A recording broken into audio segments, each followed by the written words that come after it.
Halo anak-anak, liburan sudah selesai ya.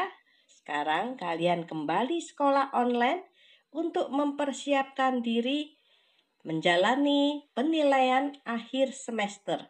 Berjuang untuk mendapatkan nilai yang baik supaya mudah naik ke kelas yang lebih tinggi. Anak-anak, pernahkah kalian mendengar cerita tentang Pinocchio? Pinocchio, Pinocchio, boneka kayu yang lucu.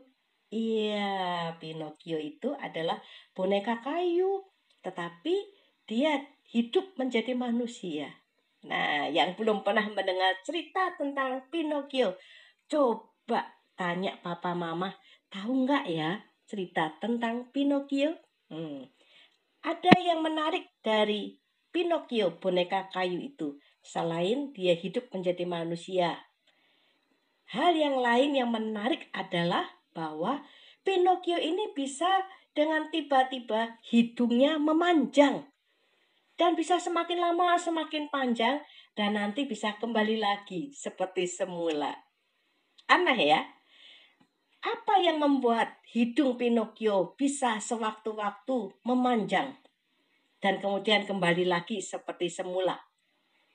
Ya, setiap kali Pinocchio berbohong, hidungnya akan memanjang. Semakin banyak bohongnya, hidungnya semakin panjang. Wah, mengerikan. Nanti kalau Pinocchio sudah bicara jujur lagi, hidungnya kembali lagi seperti semula. Anak-anak, siapa yang pernah berbohong? Ya, hampir semua orang pernah berbohong ya. Mengapa berbohong? Salah satu alasan mengapa berbohong adalah supaya tidak dimarahin. Iya kan, anak-anak? Berbohong itu supaya tidak dimarahi. Terutama kepada orang yang lebih tua. Lalu berbohong. Ya, anak-anak yang dikasih Tuhan, bacaan kita pada hari ini Kitab Amsal pasal 23 ayat 16. Jiwaku bersukaria kalau bibirmu mengatakan yang jujur. Jujur berarti tidak bohong. Apapun yang terjadi, jujur itu akan membuat orang bersukacita terhadap kita. Mengapa demikian? Karena kalau kita biasa berbohong, maka kita menjadi orang yang sulit untuk dipercaya. Anak-anak, sekali saja kita ketahuan berbohong, orang bisa tidak percaya lagi kepada kita. Dan itu mengerikan.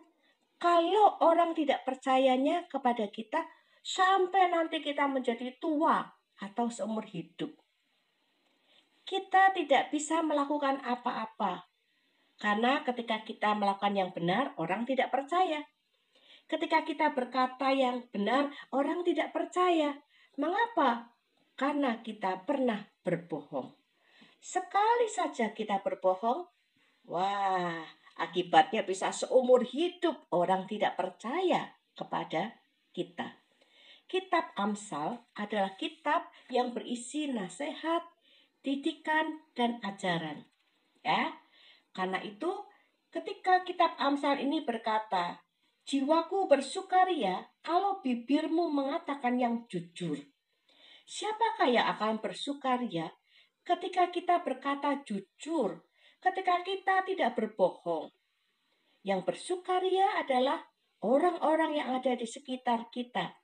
Yang bersukaria adalah teman-teman kita, orang tua kita, guru kita, dan siapa saja yang mengenal kita akan bersukaria ketika kita berkata jujur, walaupun ada kesalahan yang sedang kita lakukan.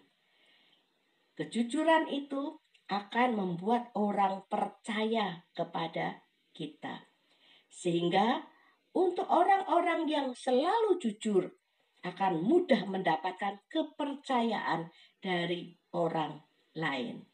Bibir kita adalah pemberian Tuhan. Karena itu Tuhan mau bibir kita dipakai untuk mengucapkan hal-hal yang benar dengan jujur. Walaupun kita baru saja melakukan kesalahan, jujurlah. Katakanlah kesalahan itu, walaupun kita harus menerima hukuman, terimalah hukuman itu, karena orang tetap akan percaya kepada kita melalui kejujuran yang sudah terucap di dalam bibir dan mulut kita. Anak-anak, kalau kita berbohong, memang kita tidak akan seperti Pinocchio, hidungnya memanjang. Tetapi kalau kita berbohong, orang tidak percaya kepada kita. Kalau kita berbohong, hidung kita tidak memanjang seperti Pinocchio. Tetapi kalau kita berbohong, kita sedang membuat hati Tuhan menjadi sedih. Jujurlah dalam segala perkataanmu dan berjuanglah terus untuk tidak berbohong supaya kamu bisa menjadi orang-orang yang dipercaya oleh orang lain. Tuhan cinta kamu. Amin.